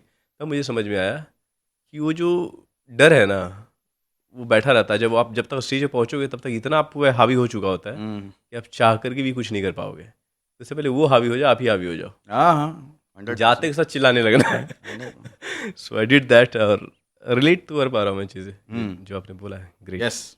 नाइस। ओके, आपने इतने बड़े-बड़े एक्टर्स लोगों के साथ काम किया है और हुँ, शोज़ में काम किया है। हुँ, जब आप वो काम कर रहे थे, हुँ। तो उससे कुछ करियर पे इम्पैक्ट पड़ा? कुछ लगा कि बहुत तेज़ी से चीज़ें चेंज होने लगी या फिर पहचान होने लगी, रिकॉग्निशन वगैरह कुछ ऐसा कुछ हुआ? इम्पैक्ट पड़ा आपकी लाइफ में कुछ? उम, बिकॉज़ आमिर खान के बारे में जैसे आपने बताया, हाँ। उन्होंने आपको प्रेज़ भी किया था एक बार, आपने हुँ, कहा आपके काम के लिए, राइट? हुँ। तो कुछ तो हाँ, मैं समझ रहा हूँ आपकी बात। मैंने आपको बताया था कि जब मैं इंडिया आया था यूएस से हुँ, 22 में वापस मतलब हुँ, टू हुँ, 22 की एज में जब आया था, हुँ, तब यहाँ पे मेंटलिस्ट नाम का कोई पौधा भी नहीं उगा था, ठीक है? हाँ, हाँ, कोई इंडस्ट्री नहीं थी। हाँ, तो मुझे स्क्रैच से करना पड़ा मतलब लोगों को जा के बताना पड़ा ये वो। तो बहुत ही डिफ़िकल्ट हुँ, टाइम था वो कि आप जा के लोगों को पिच कर रहे हो और फिर आपको काम मिले उसमें रिटर्न में, हुँ, वो हुँ, कोई हुँ, गारंटी नहीं होती थी मिलने हुँ, की। हुँ, हुँ, बहुत ही स्लो प्रोसेस था वो। और इस बीच में इंडियाज़ गॉट टैलेंट आया 1 साल बाद, हुँ, जिसमें मैंने पार्टिसिपेट किया और उस सीज़न में करण जौहर ने मुझे देखा और मैं वो वाला एक्ट किया था टच वाला कि हुँ, एक को अच्छा टच किया, दूसरे दूसरे को फ़ील हो शायद गया। मैंने देखा होगा ये हाँ, वीडियो। नाउ करण जौहर ने वो देखकर मुझे जब कैमरा कट हुआ, तो हुँ, मुझे करण जौहर ने मिले और मुझे बोला उन्होंने, "I don't know why are you doing this, you know, I mean ये मैजिक है, psychology, I don't really understand, but you know, you don't really have to do this. I am been to Vegas and all यार, they do all this, यार, why are you doing it over here? I don't know, I will put you on to the right people, don't worry." तो मैं बोला, "अच्छा, okay, good." And मैं मैं बोला okay, मैं घर गया और 1 महीने बाद मुझे कॉल आता है कि इंडियाज़ गॉट टैलेंट का आपका एपिसोड एयर नहीं होगा। मैंने बोला क्यों? एयर क्यों नहीं होगा? बोला अब जो भी रीज़न है। तो मैं बड़ा दुखी हो गया कि अरे! मेरा एपिसोड आएगा नहीं। वो फ़ोन रखा, तुरंत दूसरा फ़ोन आया कि हाय, हम आमिर खान के घर से बात कर रहे हैं। आप फ्री हो क्या अगले हफ्ते? Aamir would like to invite you home to do a show, hmm, क्योंकि धूम 3 अभी हिट हुई है हुँ, हुँ, और उसमें उसने मैजिशियन का रोल किया था। हुँ, हुँ, तो hmm, he would like to have you perform in his house in hmm, Panchgani. Hmm, मैंने बोला 1 सेकंड साँस लेने दो। आमिर खान के यहाँ से फ़ोन कहाँ से आ गया मुझे? तब उन्होंने बोला कि आपका नंबर हमको करण जौहर ने दिया है। अच्छा रेफ़र किया मैं उन्होंने। बोला ओह! मैं बोला करण जौहर को कब नंबर दिया मैंने? तो आई रियलाइज़ कि करण जौहर ने मेरा नंबर कलर्स से माँगा होगा, अच्छा, कलर्स ने प्रोडक्शन से माँगा, प्रोडक्शन ने फिर आर्टिस्ट कोऑर्डिनेटर से हुँ, माँगा होगा। ये मैसेज मैं आप सबको देना चाहता हूँ, आप सिर्फ़ अच्छा काम करो। आपको ऊपर पहुँचाने वाले जो लोग हैं ना, वो आपको ढूँढ-ढाँड़ के आपको ऊपर बुला लेंगे। यू डोंट, तो बोलते हैं ना इंडस्ट्री में कॉन्टैक्ट्स चाहिए, कुछ नहीं होता है कॉन्टैक्ट से। बन जाते हैं वो। नहीं, बन जाने से, आज अगर मेरे पास अमिताभ बच्चन का नंबर है, उससे कोई फ़र्क नहीं पड़ेगा क्योंकि अगर मैं फ़ोन लगाऊँगा वो इम्पोर्टेंट नहीं है, वो फ़ोन उठाते हैं कि नहीं वो इम्पोर्टेंट है, हुँ, हुँ, ठीक है? तो लोग बोलते हैं ना आपका नंबर मिल सकता है। आप देखो फ़िल्म इंडस्ट्री में लोग ईज़िली दे देते हैं नंबर, क्योंकि उठाना है नहीं उठाना है वो तो उनके ऊपर है ना। हुँ, वो हुँ, लोग अननोन नंबर्स उठाते ही नहीं हैं। तो मैं वही कह रहा हूँ कि क्योंकि मैंने जो काम किया वहाँ स्टेज पे इंडियाज़ गॉट टैलेंट में वो आउटस्टैंडिंग था उनके लिए, हुँ, तो उन्होंने मेरा नंबर माँगने के लिए वो हेजिटेट नहीं किया। 3-4 लेवल पे जाके मतलब हुँ, कलर्स हुँ, हुँ, चैनल, हुँ, फिर प्रोडक्शन के अंदर आर्टिस्ट टीम, ऐसे-ऐसे करके नंबर उन्होंने ले लिया और आमिर खान को दे दिया और वो अच्छा काम वहाँ पहुँचा दिया। नाउ आमिर खान के घर जाने तक काम बहुत मेहनत करनी पड़ती थी तो थोड़ा-सा मिलता था, ओके? हुँ, लेकिन आमिर का शो होने के तुरंत बाद मैंने जब उनसे एक रिक्वेस्ट की कि क्या आप मुझे एक वीडियो दे सकते हो मेरे बारे में बात करते हुए? तो मुझे लगा एट द मोस्ट क्या होगा, ना बोल देंगे यार, बिग डील यार। हुँ, लोग ये भी एक बात है। लोग ना सुनने के डर से चीज़ें पूछते नहीं है, ना हाँ, ये तो सुनने है। से क्या हो जाएगा, व्हाट्स द बिग डील है। तो जैसे ही मैंने कहा ना, मेरे सेंटेंस खत्म होने से पहले आमिर खान ने तुरंत बोला या शो। वो उठ के बोले कहाँ कहाँ दूं वीडियो, बताओ कहाँ खड़े होके दूं। तो मैं इतना प्रिपेयर्ड ही नहीं था कि वो इतना तुरंत मान जाएंगे। और फिर मेरे दोस्त ने कैमरा ऑन किया, एक्शन बोला रुद्रनील ने, हम्म, और आमिर सर ने मेरे बारे में बोलना स्टार्ट किया, लेकिन बोलने से पहले और मुझे ही फ्रेम में खींच लिया उन्होंने। तो अब आमिर खान और मैं साथ में वीडियो में हैं और वो मेरी बात कर रहे हैं, तो मेरा तो चेहरा ऐसा है वो वीडियो में। ये आमिर क्या हो खान, गया भाई? हाँ, आप अगर वो यूट्यूब पे सर्च करोगे अक्षय लक्ष्मण आमिर खान तो ये वीडियो मिलेगा, जिसमें Aamir Khan is chilled out and is talking about me, और मैं साइड में खड़ा हूँ चमकीले सूट में, मेरा चेहरा ये है। आप कॉमेडी में अच्छा करते हैं। यही है मेरा चेहरा, यही है। मुझे बस मतलब मुझे यकीन ही नहीं हो रहा है क्या हो रहा है। और आमिर सर लगे I really enjoyed Akshay show, या ही रियली, या ही इज ग्रेट, वो ये सब बोल रहे हैं। और मैं मतलब मेरे को लिटरली क्रॉप आउट भी कर दोगे वीडियो से, वीडियो में कोई फर्क नहीं पड़ेगा, क्योंकि मैं एक फोटो की तरह देख रहा हूँ। तो ये जो आपने बोला ना बॉलीवुड में ऐसा कुछ हुआ जिससे इम्पैक्ट हुआ करियर पे, ये वो वीडियो था जिससे करियर में जैसे किसी ने गियर लगा दिया हो। ओके। इससे पहले सिंगल पेडल वाली साइकिल थी कि जितना धक्का दिया उतना चल जाएगी, लेकिन ये वीडियो जब है ना, आप अंदाज़ा लगाइए, आज से 14 साल पहले, 13 साल पहले, आमिर खान नाम ही बहुत प्राइम बड़ा। प्राइम, हाँ, 3 इडियट्स और गजनी, धूम 3, प्राइम, बैक एकदम टू बैक जो एकदम प्राइम, हाँ। ब्लॉकबस्टर फिल्म आ और रही। वो टाइम पे आमिर खान से एंडोर्समेंट मिलना मतलब वाज लाइक, बोलते हैं ना, ग्राउंड ब्रेकिंग। वो वीडियो में हमेशा ना मेरे स्टेज पे चढ़ने से पहले प्ले करवाता था। एंकर अनाउंस करेगा let us play a video, वो वीडियो प्ले होगा, आमिर खान मेरे बारे में बात कर रहे हैं, वो मैं स्टेज पे चढ़ता था। यूट्यूब, व्हाट्सएप, क्या ब्लैकबेरी, हर जगह मैंने वो फैला दिया था। इतना हो गया था कि सडनली लोगों ने बोला कि यार ये कौन सा आर्टिस्ट आया है, ये कौन सा आर्ट फॉर्म आया है जिसको आमिर खान एंडोर्स कर रहे हैं। एंड देन बुकिंग्स जो महीने में समझो तभी 3 हुआ करते थे, 2 हुआ करते थे, वो 5, 6, 7 ऐसे होने लग गई, डबल हो गया। डबल हो गई, और रेट भी डबल हो गया हम्म, क्योंकि एक ठप्पा लग गया अभी आपके ऊपर। तो that was really a life changing turn. Awesome. इसीलिए शायद बॉलीवुड को ज़्यादा मेंटलिस्ट ये वर्क पसंद है, शोज वगैरह में अक्सर बुलाते हैं वो। हाँ, बहुत किए हैं, रणबीर कपूर के लिए किया है, संजय दत्त के लिए किया है, राजू हिरानी सर के लिए किया है, आमिर खान के लिए बहुत बार किया है, शाहरुख सर का तो मेमोरी बता दी मैंने आपको। ओके। तो बहुत हैं, बहुत हैं। कोई ऐसा शो जहाँ पे आप परफॉर्म करने के लिए गए हम्म। और सडनली वो वर्क नहीं किया, या फिर होता है ना कि मैं गया शो पे और हम्म। फेल हो गया, या कोई गेस्ट ऐसा था ये जिसे मैंने बुलाया करने के लिए, वही कुछ ऐसा ड्रामा करने लगा, कुछ अपना दिमाग यूज़ करने लगा कि चलो खराब हो गया। मैं आपको एक ऐसा किस्सा बताता हूँ जो मैंने आज तक किसी पॉडकास्ट में नहीं बताया, ओके। और आपके सवाल का भी उसमें जवाब है, और आपको कुछ बहुत ही इंटरेस्टिंग सुनने के लिए मिलेगा जो आप प्रिपेयर्ड ही नहीं हो। ओके। तो एक ऐप है, अभी आई थिंक ऐप का नाम नहीं ले सकते यहाँ पे, लेकिन जिसमें लड़का लड़की एक दूसरे को मिलते हैं, ढूंढते हैं डेटिंग के लिए। Dating app. हाँ, डेटिंग ऐप, ठीक है।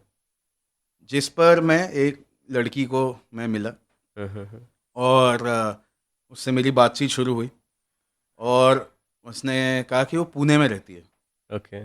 और मैं रहता था अंधेरी में, यहाँ पे मुंबई में। हम्म, हमारी जब बात, पहली कन्वर्सेशन जो हुई, फ़ोन कॉल प्लस कुछ घंटों बाद वीडियो कॉल में बन गया। पहली कन्वर्सेशन कुछ हमारी 10 घंटा हुई, 10 आवर्स। 10 आवर्स, ठीक है, फर्स्ट। रात को 12 बजे शुरू हुई और सुबह तक वो चलते रहे, वो ख़त्म ही नहीं हुआ वो। फिर उसके अगले दिन भी कुछ घंटों तक ऐसे चली, फिर उसके अगले दिन भी। इतने में हुआ कि यार अब 2-3 दिन में हमने इतनी बात कर ली है, लोग सालों में नहीं करते हैं। तो एक काम करते हैं, अभी हम मिलते हैं। लेकिन फिर ये एक इशू है कि मिलने कौन किससे जाएगा। मुंबई से आप पुणे जाओगे उससे मिलने, या पुणे से वो यहाँ आएगी मिलने। लाइक कोई भी अगर स्पेशली दूसरे शहर जाएगा मिलने, तो एक बहुत बड़ा आप बैगेज लेके जा रहे हो ना, कि स्पेशली आप किसी से मिलने वहाँ तक जा रहे हैं। इतने में पता चला मुझे कि एक मुझे शो आ गया लोनावला में। अब Lonavala is exactly in the middle of Mumbai and Pune, तो मुंबई से भी उतनी देर लगेगी, पुणे से भी उतनी देर लगेगी।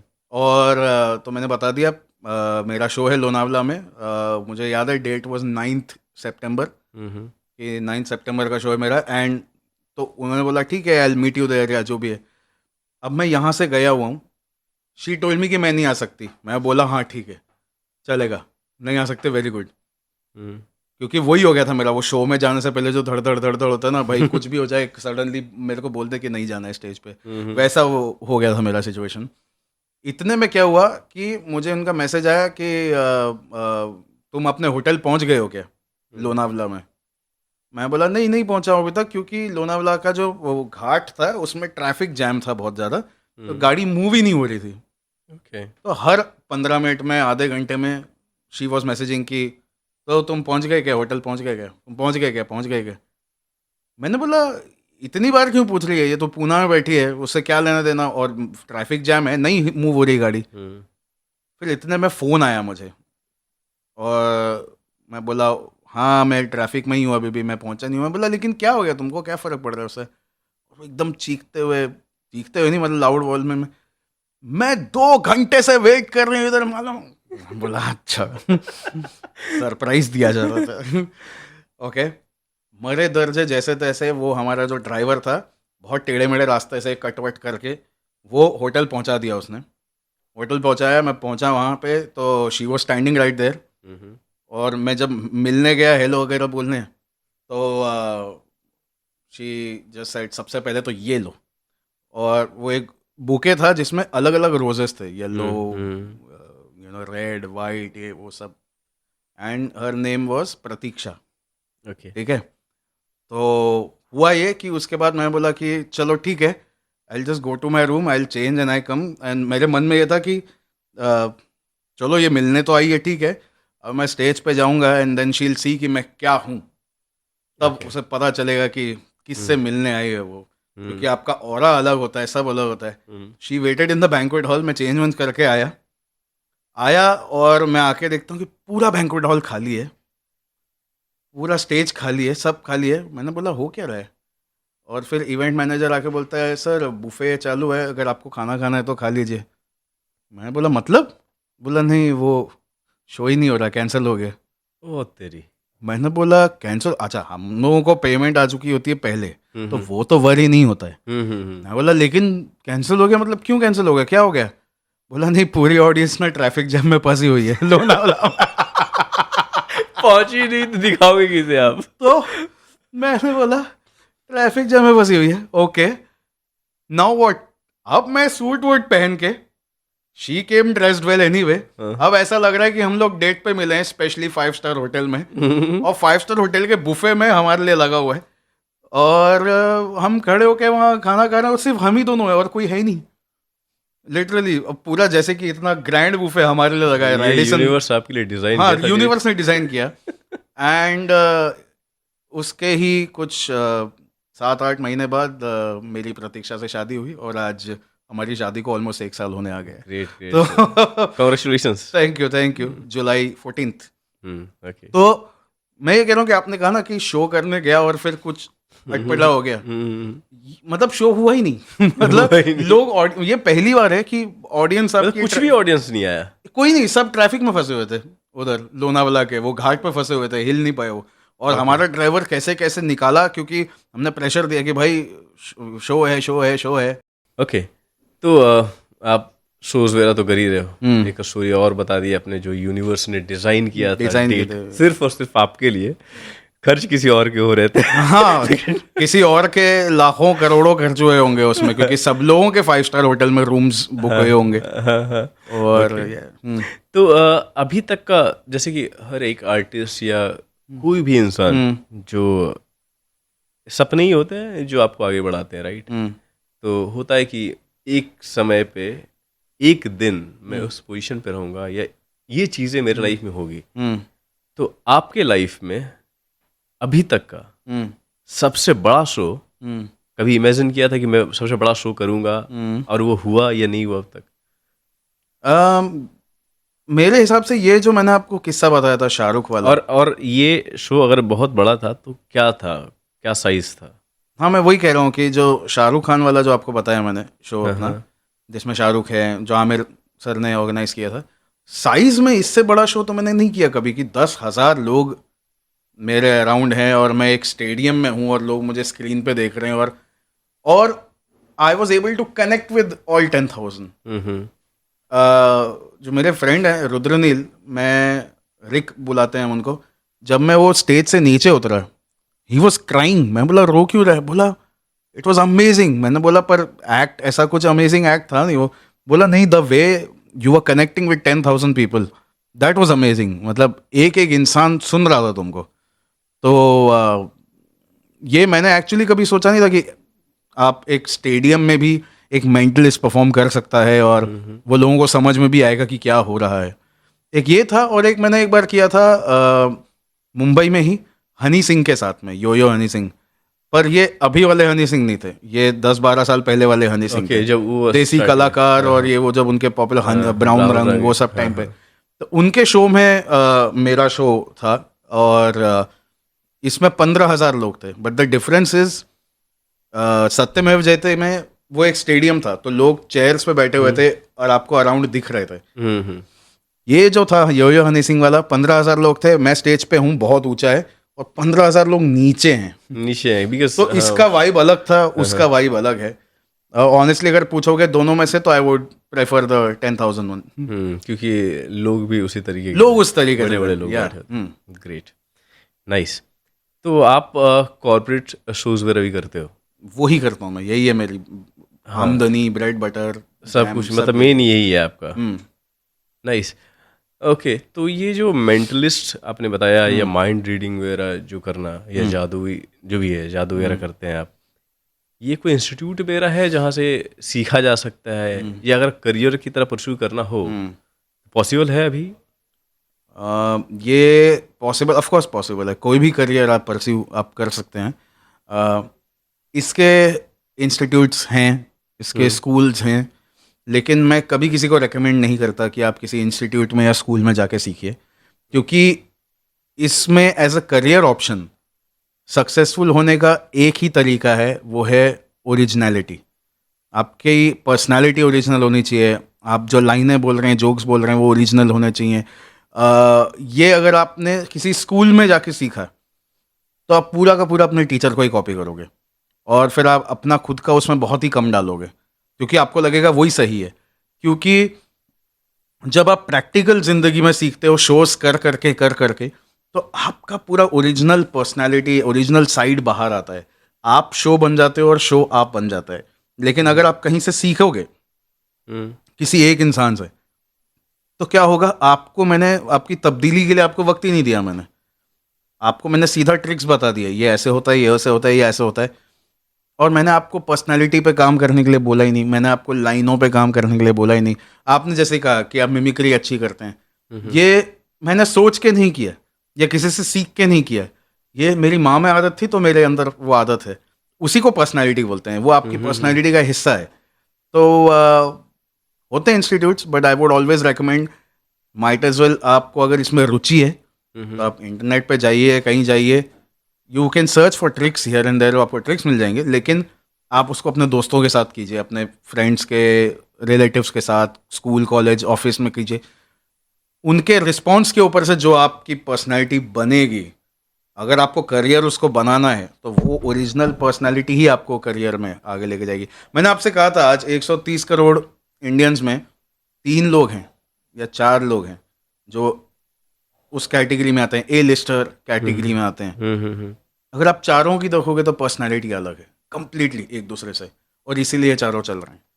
तो इस वजह से है। तो तो that's what my answer is. मुझे ये है कि जैसे आपने बोला कि ये करियर के तौर पे लिया जा सकता है, बट आप रेकमेंड नहीं कर रहे हो कि आप कहीं कॉलेज, इंस्टीट्यूट हाँ, या सीख स्कूल के से जाओ, सीखो। हाँ हाँ। तो मैजिक, जैसे कि नॉर्मल स्टडीज़ की बात करते हैं, जैसे मैं एक बच्चा हूँ, स्टार्ट किया अभी पढ़ाई, तो उसमें बताया जाता है कहीं ना कहीं कि बेटा 1 ऐसे लिखते हैं, राइट, ए ऐसे लिखते हैं, बी ऐसे लिखते हैं, का खा ऐसे लिखते हैं, राइट। मैजिक में कैसे पता चलेगा कि मुझे कौन बताएगा कि भाई क्या करना है तुझे? मैं तो इस आपको हाँ, एक एग्जांपल दे सकता हूँ। क्योंकि अभी इंटरनेट आया, राइट? पहले नहीं था। नहीं, मैं आपको वही एग्जांपल बताता हूँ कि इसमें आप कैसे सीख सकते हो कि क्या सही है क्या गलत है। यहाँ पे अभी किसी के कॉइन की आवाज़ आई थी थोड़ी देर पहले। वो कॉइन है यहाँ पे? इनका, हाँ, दीजिए ज़रा। तो मैं कॉइन के एग्जांपल से आपको दिखाता हूँ।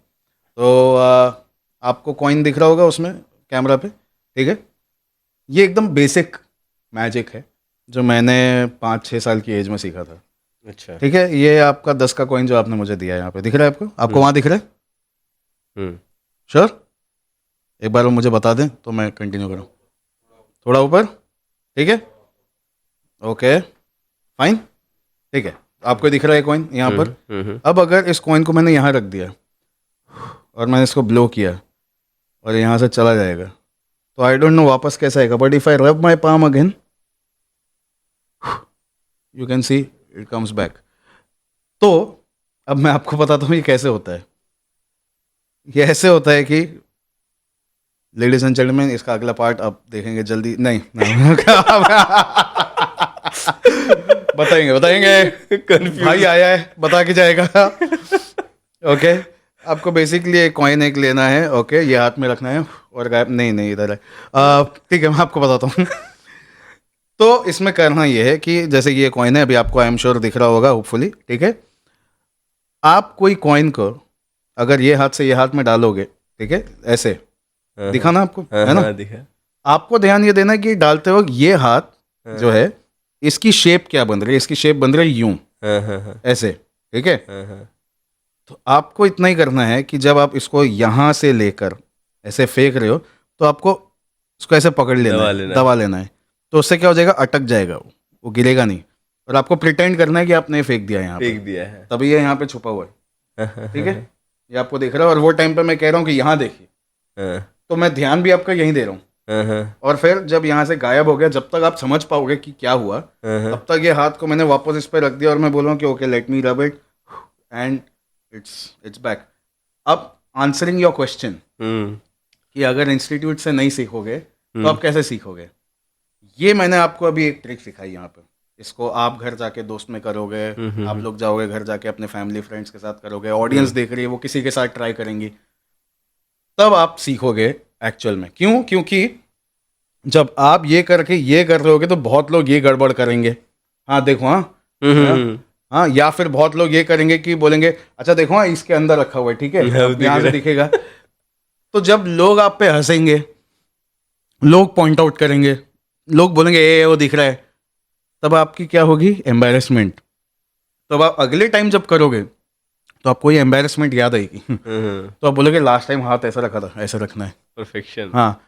फिर आपको याद आएगा अरे लास्ट टाइम मैंने हाथ दोनों ऐसे रखे थे, तो उनको समझ में आ गया, तो ये हाथ को मुझे थोड़ा ऐसे रखना है, या ऐसे रखना है, या ऐसे रखना है। तो एक एक ऑडियंस मेंबर जहाँ जहाँ आप कुछ भी गड़बड़ करोगे, वो आपको किसी ना किसी तरीके से एम्बैरेस करेगा, क्योंकि आप मैजिक कर रहे हो तो आप खुद को स्मार्ट दिखा रहे हो इन अ वे, और लोगों को मज़ा आता है स्मार्ट लोगों को नीचे गिराने में।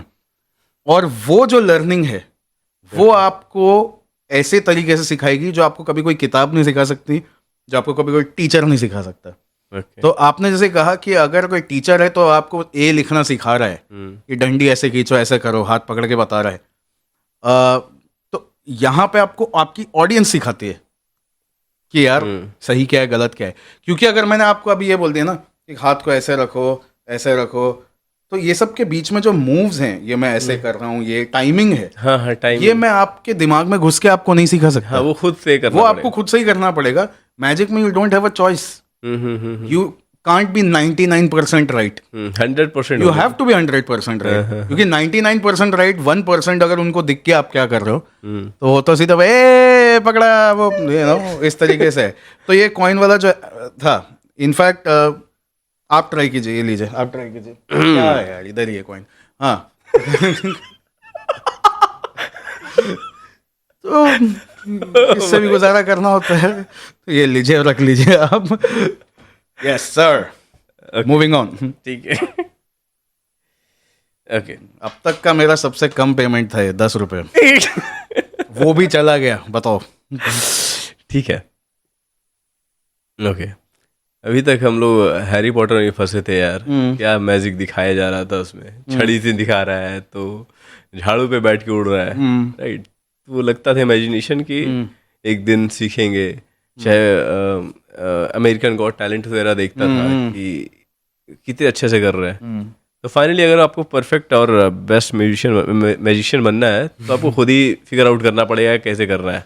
हाँ और जादू खुद से ढूंढनी होगी। हाँ, आप देखो, अगर आप मैजिशियन अच्छे बनते हो, कोई ट्रिक सक्सेसफुली करते हो, you appear as if you either are very smart और you appear like you have some powers. लेकिन अगर वो थोड़ा सा भी गलत हो गया तो आप बेवकूफ की जो सबसे ऊंची श्रेणी होती है उसमें आते हो तुरंत। उसमें डाल दिए जाएंगे। हाँ, तो उसमें आपको नहीं आना है तो इट्स लाइक लाइफ और डेथ सिचुएशन एवरी टाइम। तो वही आपको सिखा सकता है और कुछ नहीं सिखा सकता है। Great, nice, thank you so much Akshay sir. आपने बहुत इन्जॉय किया मैंने, बिकॉज आपकी मिमिक्री और आपने कुछ मैजिक यहाँ पे दिखाया, मेरे माइंड को पढ़ा। अच्छा हुआ ज़्यादा देर नहीं रुकनी पड़ेगी, नहीं तो पता नहीं क्या क्या पढ़ लोगे आप। इससे आपको पता चलता है सूरज कुमार के दिमाग में क्या क्या है और इनका मन साफ है या नहीं है। ओके, तो बहुत मज़ा आया, आपने बारीकी से चीज़ों का जवाब दिया, बहुत इंटरटेन किया। And I just want to say कि ऑल द वेरी बेस्ट, आप बहुत तरक्की कीजिए सर, और मैं फिर आपको शो पे बुलाऊं। Thank you so much. ये मेरी मेरी ये है, डिज़ायर है कि मैं आपको फिर से कभी ना कभी बुलाऊं। बहुत ही स्विफ्ट डिज़ायर है आपकी। हाँ, ओके। दूसरी चीज़, अगर आपको कुछ कहना है अपने ऑडियंस के लिए, यू कैन गो अहेड। आप जिस भी प्रोफेशन में हैं, कॉर्पोरेट जॉब हो या आप आर्टिस्ट हो या आप कोई भी प्रोफेशन में हैं, आप इतना याद रखिए कि it's not about you, it's about the people you are serving. I think 10 में से 8 लोग ये भूल जाते हैं और फिर बोलते हैं कि मतलब मैं लाइफ में बहुत दुखी हूँ, या तो करियर में मज़ा नहीं आ रहा है, या तो प्रोग्रेस नहीं हो रही है, या यू नो वॉट एवर। और अगर आप उनके हाव भाव ऑब्जर्व करो तो for them it's all about them, it's not about like. मैं अगर मैजिशियंस का एग्जांपल लूँ, मेरे से कई गुना ज़्यादा टैलेंटेड मैजिशियंस हैं जो घर पे बैठे हैं, कोई काम नहीं कर रहे हैं। क्यों ऐसा? क्योंकि वो स्टेज पे जब जाते हैं तो वो वाले ट्रिक्स करते हैं जो उनके फेवरेट हैं, जो उनके दिल के करीब हैं, जो उनको बहुत इम्प्रेस करते हैं, जिसमें उन्होंने बहुत टाइम एफर्ट डाला है प्रैक्टिस करने में। बट एक नॉर्मल ऑडियंस के लिए they are just not very entertaining, okay, because उनका उससे लेना देना नहीं है। So for them it becomes like कि यार मैंने ये ट्रिक को करने के लिए 2 साल लगाए और ये मेरा बहुत फेवरेट है, यू नो, वगैरह, फॉर वॉट एवर रीज़न। लेकिन आपकी ऑडियंस को उससे कोई लेना देना नहीं है, तो आपको वो क्यों दोबारा बुक करेंगे, आपके शो की टिकट क्यों लेंगे, यू नो। तो आई थिंक मेरा और जो मैंने 2-3 और लोग बोले हैं इंडिया में, इन सब में एक ही बात कॉमन है, we are all about our audience, जो हमारे कंज्यूमर हैं। तो वैसे ही अगर आप लिरिक्स राइटर हैं तो फिर आप ऐसे गाने लिखिए। ये नहीं है कि आप अपनी पर्सनैलिटी उसमें मत डालिए, लेकिन ऑडियंस को एंटरटेन करने के पॉइंट ऑफ व्यू से कीजिए। अगर आप पॉडकास्ट कर रहे हैं तो जैसे कि आपका भी पॉइंट ऑफ व्यू ये है कि क्वेश्चंस आप वो चूज करेंगे जिसमें लोगों को या तो कोई इंस्पिरेशन मिलेगी या तो कोई इंटरेस्टिंग कहानी मिलेगी, लोगों को एंगेज करके रखना। तो what ever it is that you do, remember it's not about you, it's about your consumer. Great, अपने आप को जितना बेच सकते हो बेच दो। आप कंप्लीटली बिकाऊ। लोग तुम्हें पसंद करने चाहिए आपके कंटेंट। नहीं, मैंने देखा है कि जैसे कई सारे लोग होते हैं, आपने देखे होंगे कि शेर व शायरी करते हैं और फिर वो कहते हैं कि अगर वो फॉर एग्जांपल कहीं आगे नहीं बढ़ पाते हैं ज़्यादा, तो वो कहते हैं अरे ऑडियंस को ना समझ ही नहीं है, हाँ, या इस चीज़ के कदरदान ही नहीं है आज के डेट में। और इट्स लाइक कि क्यों होंगे, मतलब आप उनको एंटरटेन करो या आप उनको प्रेरणा दो, लेकिन अगर आप मुश्किल भाषा का प्रयोग करोगे जस्ट बिकॉज आप दिखाओगे कि मेरी नॉलेज कितनी अच्छी है, तो फिर तो उसका कोई लेना देना नहीं कि उसके कदरदान नहीं है। आप परफॉर्मिंग आर्टिस्ट हो, think about your audience, you know. Okay, तो 1 मिनट और ले लेते हैं। अरे 2 मिनट लीजिए। एंड रैपिड फायर राउंड खेलते हैं आपके साथ। मैं अभी कहने वाला था, मैं अभी आई शपथ, माँ कसम, मैं अब भी बोलने वाला था। और ये पहला पॉडकास्ट है मेरी जिंदगी का जो रैपिड फायर से एंड नहीं हो रहा है, ये बहुत अच्छी बात है ये वो। और तो ठीक है, जोहर का प्लीज जगह मत लीजिए। oh my god, it's time for the rapid fire, but where the hell is the hamper? There's no hamper over here, yeah. There's no भाई hamper. साहब ये तो काट देना यार. नहीं, अरे मजा ये बिल्कुल मत काटना. This is content gold. Okay. Yes. अगर आप माइंड रीड करना चाहो कोई भी ऐसे पर्सनालिटी का, या प्रेजेंट में या फ्यूचर में, सॉरी पास्ट में, कोई ऐसे होंगे लीडर या कोई ऐसे लोग जिनको आप रीड करना चाहे उनका माइंड, तो किसका करते हैं या किसका करेंगे? बहुत सारे ऐसे इंस्पिरेशनल लोग हैं, लेकिन मैं अगर किसी का माइंड रीड कर सकता तो स्टीव जॉब्स, जिन्होंने एप्पल कंपनी शुरुआत की थी, जिसके आज हम सब चीज़ें यूज़ करते हैं, मैकबुक, आईफोन वगैरह, उन्होंने एक अर्ली मतलब लेट टीन्स में या अर्ली 20s में एक गराज में शुरू किया था एप्पल. और आज एप्पल क्या है, दुनिया को मॉडिफाई कर देता है एप्पल. वो नया प्रोडक्ट ले आता है, दुनिया की चीज़ें मॉडिफाई हो जाती हैं. वो नया कंप्यूटर लाता है, सारे दुनिया के कंप्यूटर्स मॉडिफाई हो जाते हैं. नया आईफोन लाते हैं, सारे फोन्स उसी शेप में, डिज़ाइन में आ जाते हैं. मैं उस इंसान का सच में माइंड रीड करके समझना चाहता कि यार इतना गूदा लाते कहाँ से हो, कि ये सोचना कि एक जिगरा आप लाते कहाँ से हो, ये सोचना कि यार मैं एक्चुअली में वर्ल्ड चेंज करने वाली चीज़ गैरेज में बैठ के सोच के मैं बनाऊंगा और मैं करूंगा. क्योंकि आज के दिन में कितना आसान है एक्सक्यूजेस बना देना कि मैं करियर में क्यों नहीं आगे आ पाया, इस रीज़न से, उस रीज़न से. और आप एक गैरेज में बैठे हो ऐसे ज़माने में, 1970s में, जब इंटरनेट नहीं है, कंप्यूटर खुद नहीं है, कुछ नहीं है, लेकिन आपने वो विजन रखी और आपने वो बनाया, वो किया. ग्रेट. कोई फनीएस्ट क्वेश्चन जो शो के बाद किसी ने पूछा आपसे? Funniest question? मेरे पास इतने वैरायटी ऑफ क्वेश्चंस आते हैं ना. अच्छा. कोई आके मैं बताऊं सबसे ज़्यादा रिपीटेड क्वेश्चन है कि आप मेरी वाइफ का माइंड रीड कर सकते हो क्या, या आप मुझे सिखा सकते हो कि वाइफ का माइंड कैसे रीड करना है, वाइफ का माइंड कैसे रीड करना है.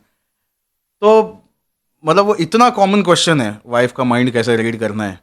तो मैं जितने भी लोगों के मन में ये सवाल है, मैं उनको बता दूं कि अगर मैं आपके सामने एक ऐसी किताब रख दूं जिसके सामने जो पेज है, जो भी लिखा है, वो हर 5 मिनट में जो भी लिखा हुआ है ना, वो सडनली बदल जाएगा. तो आप उसको कैसे पढ़ोगे? क्योंकि आपने पढ़ना शुरू किया, 7-8 लाइन पढ़ी, सडनली पूरा पेज चेंज हो गया. फिर आप वापस से पढ़ना स्टार्ट करोगे, 2 लाइन पढ़ी, फिर सडनली पेज चेंज हो गया, जो भी लिखा हुआ है चेंज हो गया. फिर आपने आखिरी लाइन तक पढ़ा, फिर पेज चेंज हो गया. आप बोलोगे यार मैं पेज पढ़ ही नहीं पा रहा हूँ, हर 5 मिनट में चेंज हो जाता है. तो वैसे ही वाइफ का माइंड रीड करना आपको सिखा भी दिया तो क्या फ़र्क पड़ेगा? आप जब तक पढ़ना शुरू करोगे, समझना शुरू करोगे, 5 मिनट में वो चेंज हो चुका होगा. अभी उनका मूड है कि आइसक्रीम खाना है, अभी उनका मूड है कि नहीं वो नहीं खाना है, अभी हमको सोने जाना है, अभी सोने के जाना है, और सडनली मूड है चाइनीज़ खाने का मन कर रहा है. जब तक चाइनीज़ आया तो ये अब नहीं चाहिए, नहीं पानी पूरी. और अब तो आप माइंड रीड करके कर क्या लोगे, क्योंकि वो टेक्स्ट चेंज होता रहेगा बार-बार. ओके. कोई बड़े पर्सनालिटीज़ का उन्हें बिना बताए उनका माइंड रीड किया हो? बिना बताए? नहीं, ऐसा मैंने कभी गुनाह नहीं किया, लेकिन हाँ हो जाता है ये गुनाह. हर बार, every time I am with anyone, any big personality, small personality, जैसे होता है ना कि एक डिफेंस मैकेनिज्म होता है, कि अब मेरा नेचर ही है वो, कि अगर मैं आपसे बात कर रहा हूँ ना, मैं चाहूँ या नहीं चाहूँ, मुझे आपका माइंड रीडिंग मेरे वो चल ही रहा है. भाई साहब. तो मैं बस आपसे ये कहना चाहता हूँ, जब हम अंदर बैठे थे, आपको वो नहीं सोचना चाहिए था जो आपने सोचा. हाँ. तो हम क्या था भाई? ठीक है, उस वक्त मुझे पता नहीं था ऐसे हो, बट ठीक है, अब तो मैं आ ही गया इधर. ओके. लाइफ में नेम, फेम और मनी क्या पसंद है आपको? नेम, फेम और मनी? मनी. क्यों? मनी अगर आपके पास है तो आज की डेट में पीआर हायर करके आप नेम और फेम खरीद सकते हो. बहुत ही बेहतरीन आंसर था सर. चलिए यहीं पे समाप्त करते हैं. Thank you. अरे मजा आ रहा था. इतने ही क्वेश्चन. इतना ही था. चलो ठीक है, बढ़िया है. Thank you so much guys बने रहने के लिए. बहुत मज़ा आया अक्षय सर के साथ. And I very much sure कि आप भी बहुत ही ज़्यादा एंजॉय किए होंगे इस शो को। नेक्स्ट शूट में बहुत जल्दी मिलते हैं नए गेस्ट के साथ, और लाइक, सब्सक्राइब और कमेंट करना मत भूलो यार, बहुत मेहनत करना पड़ता है, एक बड़ी टीम इसके पीछे काम कर रही होती है। Thank you so much, see you very soon.